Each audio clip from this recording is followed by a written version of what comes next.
That's what we kind of drill into the basic visuals of the bags of silver and things like that. But this is a bigger story. Again, the parables were taking the complexity of God to bring them to a simple understanding for when Jesus taught, okay?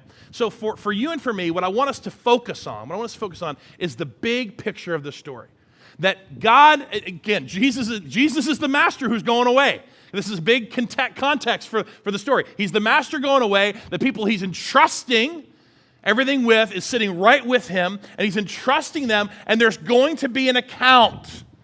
They're going to be held accountable for what was entrusted to them. And he paints a story with two outcomes.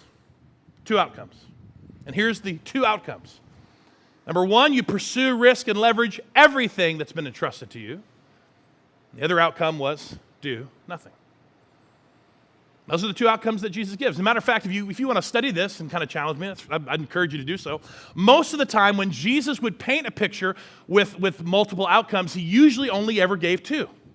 He usually only ever gave two options, two ways in which it works. You know, there's a narrow road and a wide road. It was a very simple, you're for me or you're against me. It was he took the complexity and made it simple for our benefit. And Jesus very rarely gave more than the two outcomes or two options that you had to choose from when you were listening to his teaching.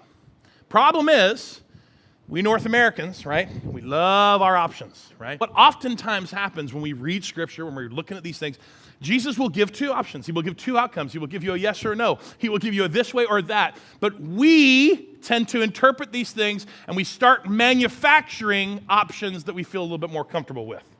Right? We start manufacturing people in the story. Well, there's the guy who probably got two bags, but quite frankly, he was really worried about it. He wasn't quite as worried as the guy who buried all of it, but maybe he only invested one. He was given two bags, but he invested one. That's the person that I probably more align with. Or maybe there's the guy who he wasn't like the first one, but he had two bags of silver, and he really wanted to do some amazing things for God, and he kept telling God, "Listen, if you just would have given me one more bag." If you would have just given me one more bag, I just could do so much for you.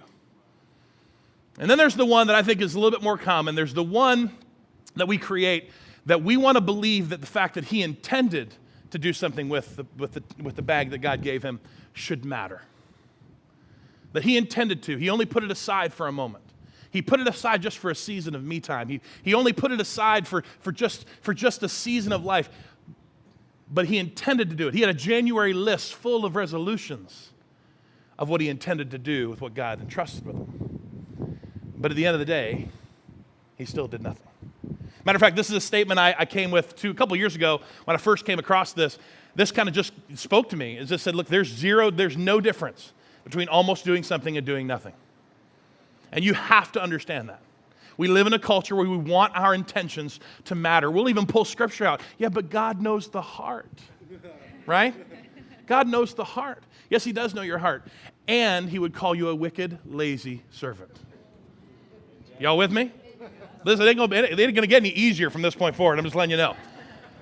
This is why this matters. I want you to tell you, this is why this matters in terms of our spiritual growth, in terms of areas of arrested development, because God has entrusted you with something, really with everything.